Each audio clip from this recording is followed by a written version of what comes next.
எபிசோட ஸ்டார்டிங்ல டாக்டர் குரேகா இருக்கார்ல, அவர் வந்து டோகுகாவாவை பாக்குறதுக்காக வந்திருப்பாரா. அதாவது என்னன்னா, டோகுகாவாக்கு வந்து ஒரு நோய் இருக்குதா, அந்த நோய்க்கு வந்து நீங்க ட்ரீட்மெண்ட் எடுக்க போறீங்களா இல்ல அப்படியே விட போறீங்களா அப்படின்னு சொல்லி கேட்க, கொடுக்குற பதில வச்சு பார்க்கும்போது ட்ரீட்மெண்ட் எடுக்க மாட்டாருன்னு நினைக்கிறேன். எக்ஸிஷன்ல பாக்கி கிட்ட சிபா அப்படின்னு ஒருத்தர் வந்து சண்டை போடு அப்படின்னு கேட்கறாரு. ஒரு ஹனாயமா கூட அடிக்கடி சுத்துறனால பாக்கிக்குமே இவரை நல்லா தெரியும். அதான் பாக்கி அவர்கிட்ட என்னன்னு சொல்லி கேட்க, ஒன்னும் பேசாத என் கூட சண்டை மட்டும் போட சொல்லுவாரா. பாக்கி எதுக்குன்னு கேட்டாலுமே கூட என்ன ஏதாவது ரீசன் வேணுமான்னு சொல்லிட்டு அட்டாக் பண்ண வருவாரா. பாக்கியே திருப்பி அட்டாக் பண்ண மாட்டேன், ஜஸ்ட் சிம்பிள் பிளாக் மட்டும் தான் பண்ணுவான். ரீசனே இல்லைன்னா இவன் எதுக்கு பாக்கி கூட சண்டை போடணும்னு பாத்தீங்கன்னா, ஹனாயமா இருக்காருல, அவர் தான் பாக்கி கூட சண்டை போட சொல்லிருப்பாரு. ஆனா எதுக்கு பாக்கி கூட சண்டை போடணும்னு கேட்டுப்பான். ஹனாயமா தான் என்ன உனக்கு ரீசன் வேணுமான்னு சொல்லி கேட்க, பாக்கியோட சண்டை போட வந்திருப்பான். பாக்கினே எத்தனை தடவை சண்டை போட வந்தாலும் திருப்பி அடிச்சு போட்டுட்டு திடீர்னு எதுக்காக இவர் நம்ம கூட சண்டை போட வராரு அப்படின்னு யோசிச்சுட்டே போயிட்டு இருப்பான். நெக்ஸ்ட் நம்ம அப்படியே ஏசியில ரெட்ஸா பார்த்தோம்னா, அவன் நெக்ஸ்ட் சண்டை போடக்கூடிய கண்டஸ்டன்ட் ஆன ஸ்மோக்கிங் அப்படிங்கிற ஒருத்தனோட மேட்ச் பாத்துட்டு இருப்பானுங்க. இதுதான் அந்த ஸ்மோக்கிங் இருக்கான், அவனோட ப்ரோஸ் எல்லாத்தையுமே சொல்லிட்டு, ஆனா உன்னோட ஸ்ட்ரென்த் பொறுத்த வரைக்கும் அவன் அவ்வளவு பெரிய டீல் இல்ல, ஈஸியாவே தோக்கடிச்சலாம் அப்படின்னு பேசிட்டு இருப்பாரா. நெக்ஸ்ட் அவங்க ஹோட்டலுக்கு வந்த பிறகு கோச் ரெட்ஸ் கிட்ட என்ன சொல்றாருன்னா, ஈசர் வந்து அவனுக்கு எந்த ஒரு டேலண்ட் இல்லன்னு சொல்லலாம். ஆனா அவனால நம்ம முடிதான் ரெட்ஸ் கிட்ட கேட்க, ரெட்ஸ் அவனுக்கு அந்த அளவுக்கு டேலண்ட் இல்ல, இருந்தாலும் ஒரு ஃபார்மேட்டபிளான இனிமையா இருக்கும் அப்படின்னு சொல்லிட்டு இருக்கும்போது இந்த ரூமுக்கு முகமது அலி வருவாரா. ஆனா அலி எதுக்காக வந்திருக்காருன்னு பாக்கும்போது, ரெட்ஸ் வந்து அந்த ஸ்மோக்கிங்கோட சண்டை போடாம தடுக்கிறதுக்காக தான் வந்திருப்பாரு. ரெட்ஸ் மேல கேட்டுச்சு, நான் வின் பண்ணிவிட மாட்டேன்னு நினைக்கிறீங்களான்னு கேட்க, ஆனா அவனோட நிக்நேம்கான அர்த்தத்தை பத்தி பேச ஆரம்பிக்கிறாரு. ஆக்சுவலி இவருக்குமே ஒரு நிக்நேம் வந்து ஃபேண்டம் அப்படின்னு, நான் அர்த்தம் அவரோட பஞ்சை யாராலும் பார்க்க முடியாது அப்படிங்கிறது தான். இருந்தாலும் ஸ்லோ மோஷன்ல போட்டு பார்த்தா இவரோட பஞ்சு கிளியரா பார்க்க முடியுமா. ஸ்மோக்கர் வந்து டிஃபரெண்ட்னு சொல்லி சொல்ல ஆரம்பிக்கிறாரு. இவர் ஸ்மோக்கோட ஃபைட் பண்றேன்னு நினைச்சேன். இவன் உன்னோட 4008 சைனீஸ்க்கு போ வச்சு ஃபைட் பண்ணு, ஆனா நீ ஃபைட் பண்ண ஆரம்பிச்ச உடனே அந்த ஸ்மோக் வந்து அவனை ஃபுல்லாவே சரௌண்ட் பண்ணிடும். அதுக்கடுத்து அவனோட ஃபேமஸான லெஃப்ட் ஹுக்ல நீ மாட்டிக்கிடுவ அப்படின்னு சொல்ல, ரெட்ஸோ என்ன நடந்தாலும் பரவாயில்லன்னு சொல்லிட்டு மேட்சுக்கு தயாராயிட்டான். ஆனா அவங்களுக்கான மேட்ச் ஸ்டார்ட் ஆகிறதுக்கு முன்னாடி ரெட்ஸ் ஸ்மோக்கரை பார்க்கும்போது அவன் பாக்குறதுக்கு நார்மலாவே இருந்தாலுமே கூட, ஆனா அவனுக்கு உள்ள இருந்து ஏதோ ஒன்று வித்தியாசமா டேஞ்சரா ஃபீல் பண்றாரு. அப்பதான் கோச் ரெட்ஸ் கிட்ட, நீ நினைச்ச மாதிரி தான் இருக்காங்க இல்ல வித்தியாசமா இருக்காங்கன்னு கேட்க, அவன் டேட்டா சொன்ன மாதிரி 150 சென்டிமீட்டர் ஹைட் இருக்கான், இவ்வளவு வித்து இருக்கான் அப்படின்னு சொல்லிட்டு இருப்பானா. உன்னோட பிரெயின் ஒரு தடவை நாக் அவுட் ஆகிறத நான் பார்க்கணும்னு கோச் சொல்லிட்டு போக, மேட்சுமே ஸ்டார்ட் ஆகுது. ஸ்மோக்கர் பண்ணக்கூடிய பஞ்சதான் ரெட்ஸால ஈஸியா பார்க்கவும் முடியுது, தடுக்கவும் செய்யறாரு. இருந்தாலும் அவரோட இன்டர்னல் ஆர்கன்ஸ்ல டேமேஜ் ஆன மாதிரி ஃபீல் பண்றாரு. அப்பதான் ரெண்டு பேருமே அவங்களோட ஃபேஸ்ல குத்திப்பாங்களா. அவன் கொடுத்த பஞ்ச் அந்த அளவுக்கு ஸ்பீடாவே இல்லனாலும் ரெட்ஸ் ஒரே அடிக்கே கீழே படுத்துருவாரு. படுத்திருக்கும் போதே பல யோசனைகள் வந்துட்டு போகுது. பாக்கியோட பேர் ஃபிஸ்ட்ல பஞ்ச் வாங்கும்போது கூட இந்த அளவுக்கு ஃபீல் ஆகல. கிளவுஸ் வச்சு பஞ்ச் பண்ணும்போது ஏன் இப்படி நடக்குதுன்னு யோசிச்சுட்டு இருக்கேன். அப்பதான் கவுண்டன போயிட்டு இருக்கு. சடனா எந்திரிச்சு வரா. ஆனா ரெட்ஸுக்கு புரிய வருது. ஒவ்வொரு ஸ்டேஜா மேல போக போக அவங்க அந்த கிளவுஸ் சூப்பரா யூஸ் பண்றாங்கன்னு சொல்லி யோசிச்சுட்டு, அந்த கிளவுஸ் தானே பாக்ஸர்ஸோட டூல், இப்படி இருக்கும்போது அதை எப்படி யூஸ் பண்ணணும்னு தெரிஞ்சுக்கிட்டா நமக்கு தானே அட்வான்டேஜ். ஃபர்ஸ்ட் இப்படி தான் நினைச்சிருப்பாரு. கிளவுஸ் அது வந்து ஒரு சாஃப்டான ப்ராடக்டா இருக்கும்போது எப்படி ஒரு வெப்பன்ஸா இருக்க முடியும் அப்படின்னு யோசிச்சிருப்பாரு. பாக்ஸிங் ஸ்போர்ட்ஸ் ஃபர்ஸ்ட் ஆரம்பிக்கும் போது பேர் ஃபிஸ்ட்ல ஆரம்பிச்சிருந்தாலும் 1985 குயின்ஸ்பெரி ரூல்ஸ்ல தான் கிளவுஸ் யூஸ் பண்ணணும் அப்படிங்கிற ரூல் கொண்டு வந்திருக்காங்க. இத்தனை வருடங்கள் ஆன பிறகு கிளவுஸ் வந்து பெர்ஃபெக்ட் வெப்பனா மாறிடுச்சு அப்படின்னு யோசிச்சுட்டு பாரு. மேட்ச் அப்ப இவருக்கு இவ்வளவு விஷயம் தெரிஞ்சிருச்சு. ஆனா இதுக்கு அடுத்து என்ன பண்ணணும்னு தெரியாம அவர் யோசிச்சுட்டு இருக்கேன். அவர் அந்த கிளவுஸ் அண்டர் எஸ்டிமேட் பண்ணிட்டாரு. அதான் அந்த ஹோல்சம் மேட்ரு.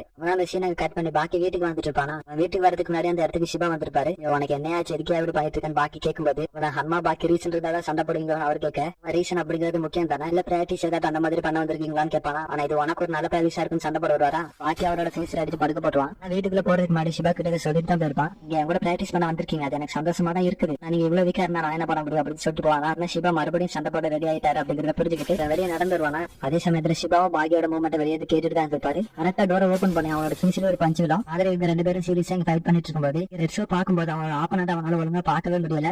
எல்லாமே வேதியா ஒரு தெளிவான டீலே அவனுக்கு கிடைக்க மாட்டேங்குது. இருந்தாலுமே அவன் பண்ணக்கூடிய பஞ்சில இருந்து தப்பிச்சுட்டு, ஆனா இந்த மாதிரியான சிச்சுவேஷன் எப்படி கவுண்டர் பண்ணணும் அப்படிங்கறது அவனுக்கு ஞாபகம் வருது. என்னன்னா ரெட்ஷீட்டுக்கு மேல பில்லியன் டெம்பிள் ட்ரைனிங் எடுத்திருப்பான். ஆனா அங்க இருக்கிற மாஸ்டர் இந்த மாதிரியான ஒரு சிச்சுவேஷன் எப்படி ஹேண்டில் பண்ணணும் அப்படிங்கிறதுக்கான ட்ரைனிங் கொடுத்திருக்காரு. அப்பதான் ரெட்ஸால ஒழுங்கா பார்க்க முடியலனாலும் இருந்துச்சு இல்ல அப்படின்னு அவனோட மாஸ்டர் சொல்லிருப்பாரு. எந்த சின்ன முயற்சி பண்ணாலும் அவனை தவிர இந்த வேலை சுத்துற மாதிரியான ஒரு ஃபீலிங் வந்திருக்கும். அப்பதான் அவனோட மாஸ்டர் ஒரு பாட்டுல ஜெல்லி மாதிரி ஒண்ணு வச்சுட்டு, அந்த பாட்டுக்குள்ள இருக்கிற ஜெல்லி மாதிரி இருக்குல்ல, அதை வந்து ஹியூமன் பிரெயின் ஆகும், அந்த பாட்டை வந்து ஸ்கல்லாவும் இருக்காங்க அப்படின்னு சொல்லிட்டு அந்த பாட்டை ஒரு தட்டு வரா இருக்கிற ட்ரோஃபி வந்து வெளியே செஞ்சிடும். இதை காமிச்சிட்டு வெளியே இருந்து ஏதாவது எஃபெக்ட் அவனோட மண்டைக்குள்ள போச்சுன்னா இதான் நடக்கும், இதான் நிறைய ட்ரைனிங் இருக்கணும் அப்படின்னு சொல்லிட்டு இன்னொரு பாட்டு அடிப்பாரு. அது கூட சேர்ந்து இவரும் சுத்த ஆரம்பிப்பாரு. அப்படி இருக்கும்போது அந்த ட்ரோஃபி வந்து வெளியே சிந்தாது.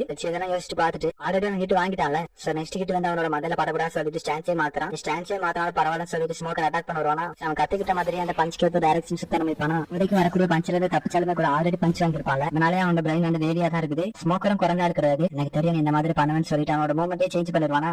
அவனோட ரெட்ஸோ போட்டு நல்லா பஞ்ச் பண்ண ஆரம்பிக்கிறான். மறுபடியும் சிபா பாகி கூட சண்டை போடுவானா.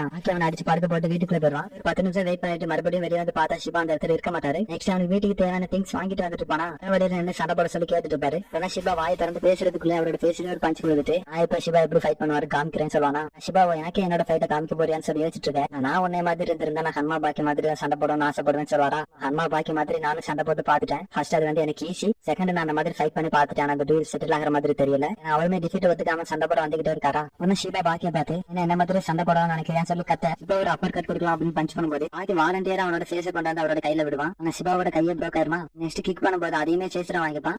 லெக் போன் வந்து எவ்வளவு ஸ்ட்ராங்கா இருக்கும், இருந்தாலுமே கூட அது பிரேக் ஆகிருது. ஆனா பாக்கி சிபாவை பார்த்து உங்களோட ஒரு கை ஒரு கால் போயிடுச்சு, நீங்க இருக்கிற கை கால் போகணும்னு ஆசைப்படுறீங்களா, இப்ப இந்த ஃபைட்டை முடிச்சிடலாமான்னு கேட்பானா. அவர் மேல கேட்டுட்டு நீ என்னோட காமிக்க போறேன்னு நினைச்சேன், ஷிகாரோட ஃபைனல் ரிசல்ட் காமிக்கல அப்படின்னு சொல்லிட்டு பாக்கியோட கண்ணை டார்கெட் பண்ண மாதிரி கையை வச்சிருப்பாரு. சோ பண்ண ஷிபா இருக்காரு அவரோட வேலை சொல்ல ஆரம்பிக்கிறாங்க. சிம்பிளா சொல்லணும், உங்களோட ஆப்பனன்ட் இருப்பாங்க, அவங்களோட மூக்கு இல்ல பால்ஸ் தான் வீக்கஸ்ட் பாயிண்ட் அப்படின்னு நினைச்சிட்டு அதுல பஞ்ச் எல்லாம் கிக் பண்ண வரானா அதை வச்சு அவனை திருப்பி அட்டாக் பண்ணி ஆப்பனன்ட்டுக்கு வலையை கொடுத்துறதுதான் ஷிகாருவே. சோ இப்போ உங்களுக்கு புரிஞ்சிருக்கும் பாக்கி அதுக்காக வாலண்டியர் அவனோட தடவை கொண்டு வந்து அவரோட கையிலையும் காலையும் முட்டிருப்பான்னு சொல்லிட்டு இப்போ அவர் வந்து பாக்கியோட கண்ணு கேம் வச்சிருக்காரா. இப்போ ஷிகாரு வச்சுதான் அட்டாக் பண்ண போறதா இருந்தானா கண்டிப்பா அந்த கண்ணை வாலண்டியர் அந்த கையில விட்டுதான் ஆகணும். அப்பதான் பாக்கி ஷிபா கிட்ட அவனு சொல்லுவான், வந்து ஒரு விட்டல் பாயிண்டா இருக்கும்போது அது வந்து மார்ஷல் ஆர்ட்ஸ்ல தான் அடங்கும். இன்னொரு ஃபைட்டிங் ஸ்டைல் வந்து மார்ஷல் ஆர்ட்ஸ்குள்ள வராது. அப்படி இருந்தாலும் பரவாயில்லன்னு சொல்லிட்டு பாக்கி ஃபார்வர்ட் ஆகி போக ஆரம்பிக்கிறான். அப்பதான் பாக்கி அவனோட கண்ணை விட்டுறதுக்கு முன்னாடி அந்த கையை மூடலாம் நினைச்சிருப்பாரு. இருந்தாலும் அவர் கையை க்ளோஸ் பண்றதுக்கு முன்னாடி பாக்கி கண்ணை வச்சு மோதிடுவான். பாக்கியோட கண்ணை பார்த்தோம்னா அந்த அளவுக்கு ரெட்டா இருக்கும். அதான் இந்த சீன் கட் பண்ணி ரெட் ஷாட் பார்த்தோம். ரெட் அவ்வளவு ஹிட் வாங்கினால அவனோட பிரெயின் வந்து அந்த அளவுக்கு ஷேக் ஆயிட்டு இருக்கு. ஆனா அவனோட மாஸ்டர் சொல்லிருப்பாரு, ஆல்ரெடி அவனோட பிரெயின் வந்து ஹிட் வாங்கிடுச்சு என்ன பண்ணணும் அப்படின்னு சொல்லி கொடுத்துருப்பாரு. ரெட் அப்படியே விட்டானா 10 மினிட்ஸ் நார்மல் ஆயிரும். இல்ல அந்த சூழ்நிலை வந்து ரொம்பவே டேஞ்சரான சிச்சுவேஷன்ல நீ மாட்டிக்கிட்டா ஷேக் ஆகக்கூடிய பிரெயினை வந்து ஆப்போசிட் டைரக்ஷன்ல ஷேக் பண்றது மூலமா தான் தடுக்க முடியும்னு சொல்லிருப்பாரு. சும்மாவும் ஷேக் பண்ண முடியாது, அதுக்கு டைமிங் இருக்கு. ரெட்ஸும் அதுக்கு ஏத்த மாதிரியான டைமிங்கை கால்குலேட் பண்ணி அவரோட ஃபேஸ்ல ஒரு பஞ்ச் பண்ணுவானா என்ன பண்றா அப்படின்னு எல்லாரும் யோசிச்சுட்டு இருப்பாங்க. அப்பதான் பிரேக் வரும்போது ரெட்ஸ் கோச் கிட்ட ஏதோ அட்வைஸ் கொடுக்க போறது இல்லையான்னு கேட்பானா. எனக்கு தெரிஞ்சதுலாம் ஒன்லி பேட்சிங் தான், இருந்தாலும் இந்த ரிங்குக்குள்ள என்ன நடக்குதுன்னு எனக்கு புரியல.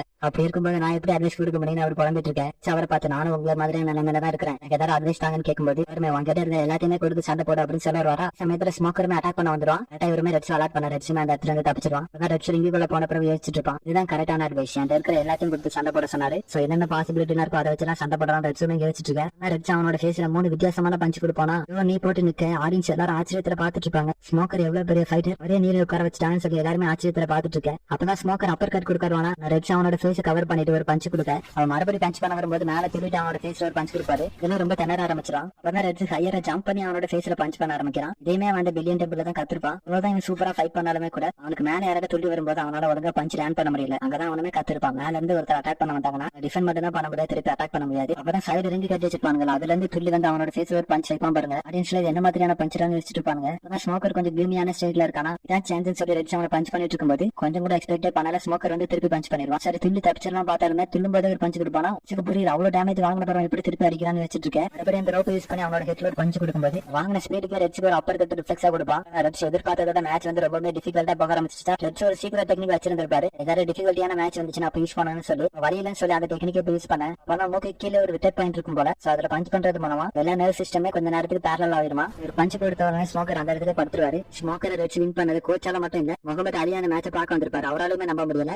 அப்பதான் ஸ்மோக்கர் ரெட்ஸ் கிட்ட வந்து நல்லா சண்டை போட்டேன், எனக்கு ரொம்ப நாள் கழிச்சு என்னோட அப்பா பாக்குறதுக்கான வாய்ப்பு கிடைச்சதுன்னு சொல்லிட்டு போயிட்டு இருப்பானா. ரெட்ஸ் வந்து கொஞ்சம் கில்ட்டியா இருக்கும். உண்மையாவே ரிலீஸ் ஆனது ஸ்மோக்கர் நீ இல்ல நான் தான் சொல்லிட்டு சொல்ல போவானா. கரெக்டா அந்த டைம் இவனோட கை யாரோ பிடிச்ச மாதிரி இருக்கும். பார்த்தா பாக்ஸிங்ல நம்பர் 1 சாம்பியன் இப்ப கரண்ட்ல தான் இருக்காரு போல. அவர் அந்த இடத்துல வந்தனால ரெட்ஸ் அதை சொல்லிருக்க மாட்டான். நெக்ஸ்ட் ஷிபா வந்து கனாயாமாவை பாக்குறதுக்காக வந்திருப்பாரா. கிட்ட பாக்கி கூட சண்டை போடும்போது என்னென்ன நடந்துச்சு அப்படிங்கிற டீடைல சொல்லிட்டு இருப்பான். குறிப்பா பாக்கி எத்தனை தடவை ஷிபா கிட்ட பஞ்ச் வாங்கினா தோத்து போனா அப்படின்ற மாதிரியான டீடைல்ஸ் கேட்டுட்டு இருப்பாரு. அப்பதான் பாக்கி அவனோட கண்ணில் அடி வாங்கியிருப்பான் அப்படின்னு சொல்ல கனாயாமா அதை நம்ப மாட்டாரு. இருந்தாலும் ஷிபா வந்து அவனோட கையில 2 விரல் உடஞ்சு போனது அதெல்லாம் சொல்லும்போது ஒருமே சரி ஒன்னால அதை பண்ண முடியுமான்னு கேட்பாரா. அப்படி பண்ணா என்னோட கண்ணு வந்து பிளைண்ட் ஆயிருமே, உடனே உன்னோட கண்ணு பெரும் பயப்படுறேன்னு கனாயாமா கேட்க உண்மையை சொல்லணும்னா ஆமான்னு சொல்லுவானா. வேற ஷிபாவால பண்ண முடியாத ஹன்மா பாக்கி செஞ்சுட்டானு அவருமே சொல்லிட்டு இருக்கேன். பாக்கி அவனோட கண்ணு கிரஷ் ஆகாது அப்படிங்கறதுல பிரிட்டி கான்பிடண்டா இருந்த மாதிரி தான் இருந்துச்சுன்னு சொல்ல நயமா அதை பிடிச்சிட்டு எவ்வளவு ஸ்பீடா வந்தான்னு கேட்கும்போது ஆல்மோஸ்ட் அது வந்து ஒரு புல்லட் ட்ரெயின் ஸ்பீட் இருக்குன்னு சொல்லுவானா. புல்லட் ட்ரெயின் ஸ்பீட் அப்படின்னு சொல்லி இவங்க யோசிச்சுட்டு இருக்கேன். இதெல்லாம் இந்த எபிசோட